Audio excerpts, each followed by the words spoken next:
Bah déjà, c'est très chaud de notre côté parce que, regardant tout ce qui s'est passé lors de l'Afro-Basket, peut même se reproduire encore pour ces éliminatoires de la Coupe du Monde. Parce que l'autre fois, nous avions joué l'Afro-Basket à Kigali avec un seul meneur. Donc, pour une équipe nationale, c'est décevant. Avec un seul meneur et les joueurs qui devraient être à son côté, il y avait Arsène Moana de Lupopo, mais qui après la présélection... Il y avait même des joueurs qui n'avaient pas passé la préparation avec le Léopard, mais ils étaient sélectionnés. Bah oui, bon, il y a les cas tels que Joël Tamboué. C'est pourquoi je parlais de la meilleure culpa. Peut-être. Bon, la méritocratie, je ne sais pas, peut-être on l'a sélectionné peut-être par rapport à ses performances aux États-Unis. Ben, c'est vrai, comme le coach aussi a dit, il n'y a pas de communication en termes des clubs. On ne sait pas les clubs où évoluent certains joueurs. Parce qu'en football, c'est un peu facile. Vous pouvez trouver sur Opéra Mini, vous tapez peut-être Yannick Bolassi, ça vous donne déjà son club. Mais chez le basketteur, ce n'est pas le cas. Donc, il y a certains joueurs, pour trouver leur club, il faudrait que la fédération qui publie la liste publie aussi les noms de leur club. Sans ça, on ne saura pas peut-être là où évolue Glody Mazeko. Sans ça, on ne saura pas là où évolue peut-être Évariste Chonganya. Donc, il faudrait aussi mettre les noms des clubs comme ça. Ça donnerait aussi l'idée de chercher peut-être ces clubs sur Internet, voir, ah voilà, il y a une page qui publie ces clubs et consorts et consorts. Donc, les sérieux problèmes commencent à partir de là. Et le deuxième grand problème, c'est au niveau des moyens. Je vous dis aujourd'hui, s'il y a assez de moyens, il y aura même des internationaux qui n'ont jamais joué pour la RDC, venir maintenant jouer. Là, il y a une liste. Quand vous parlez des moyens, vous vous référez de quoi? Est-ce que c'est pas une façon pour vous de remettre les efforts du ministère des Sports, par exemple, ou bien de la fédération congolaise de basketball? Je ne pourrais pas remettre les efforts parce qu'au niveau de la fédération, ils font aussi des efforts. Et au niveau du ministère, ils font aussi des efforts. Mais ça ne suffit toujours pas. Ça ne suffit toujours pas parce que déjà, regardant les niveaux que nos basketteurs ont, il faudra encore plus de moyens financiers pour qu'ils atteignent les derniers carrés, c'est-à-dire les demi-finales des grandes compétitions ou même une qualification de la Coupe du Monde. Je vous rappelle que nous sommes dans un groupe très serré. Les Sénégal, ils arrivent toujours en demi-finale et en finale. L'Égypte, ils sont habitués déjà dans ce genre de compétitions. Et les Kenyans aussi, c'est pas un adversaire facile. Donc, si on veut gagner, il faudrait préparer dès maintenant. Il nous reste peut-être que 2 semaines de préparation parce que la compétition, c'est au Sénégal. Et donc, comme c'est la Dakar Arena qui va nous recevoir, sachez déjà que les Sénégalais ont un avantage des terrains. Oui. C'est-à-dire, ils auront le public, ils auront tout. C'est ça l'avantage. Et les Égyptiens, ils mettent déjà les moyens, l'argent. Nous, qu'est-ce qu'on met? Rien jusque-là. Et ça sera chaud de notre côté si on ne s'est pas préparé aujourd'hui. Si on a besoin d'aller à cette coupe du Monde. Mais si on n'a pas besoin d'aller à la Coupe du Monde, faisons une liste et laissez, quand on va nous battre, on rentre à la maison. Donc, maintenant, on a critiqué cette équipe, la sélection, tout ça. Maintenant, on parle du présent. La RDC va jouer les 25. Que faire?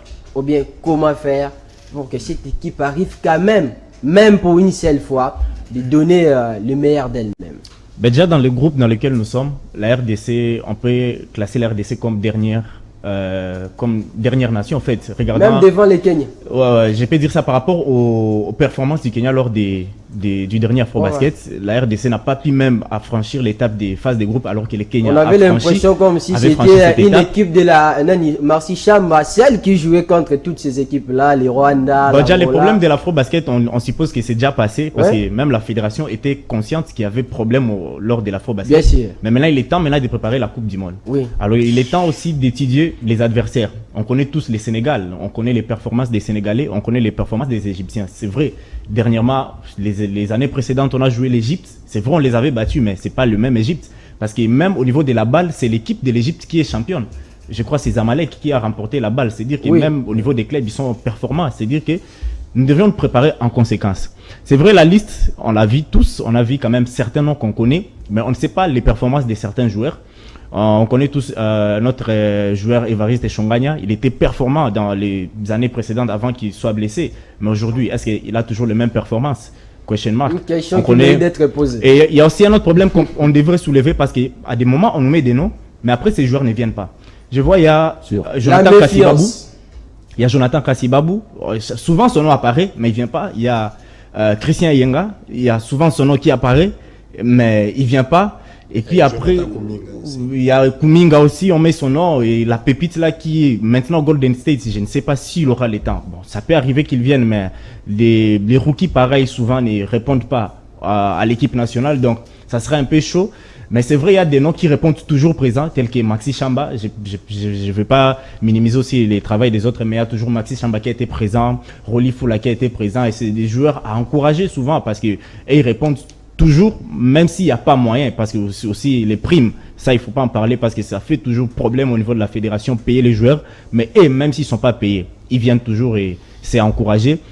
Attendons voir ce que ça va donner et si ça sera positif au niveau des coachings. Je pense que nous allons faire bon résultat, mais tout bon résultat, ça demande toujours une longue préparation et nous allons voir ce que ça va donner. Oui, les championnats commencent, la Ligue Pro Bakin.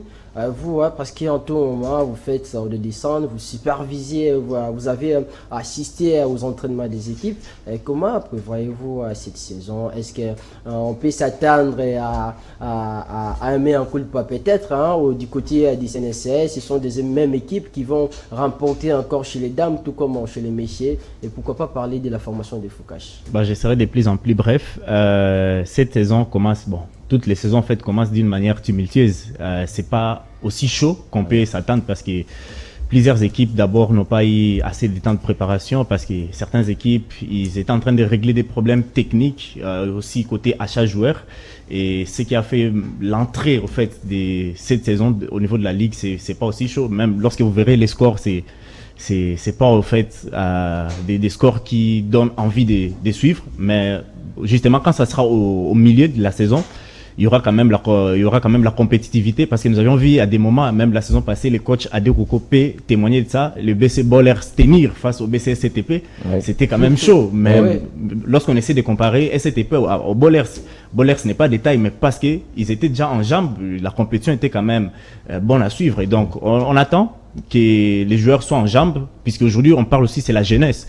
Et il y a les anciens qui sont en train de partir, il y a aussi des jeunes qui sont en train de goûter à cette ligue, la Ligue Pro Bakin, et c'est ce qui rend en fait cette saison sportive très belle, parce qu'il y a des jeunes qui s'affrontent et au niveau des Onatra il y a des jeunes et au niveau des, c'est vrai, révélation, je voulais dire révélation, mais bien que révélation n'est pas en première division, peut-être le coach Cardi pourrait gagner les Bakin cette saison pour voir révélation à la ligue. On n'a pas changé le nom du club.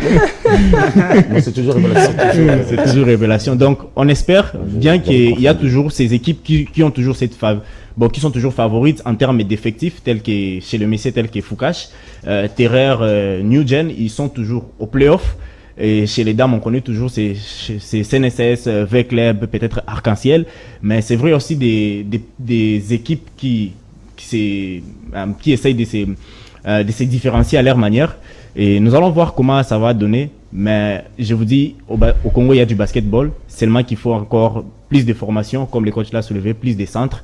Et c'est peut-être aussi les travaux que la fédération doit faire, parce qu'on voit au niveau de la France, il y a la fédération qui a un centre qui réunit les jeunes pendant les congés, pendant les vacances, ils réunissent les jeunes, ils font des camps et consorts. Donc ça serait une bonne chose. Hier contre CNSS, c'est une très bonne équipe qui vient de la deuxième.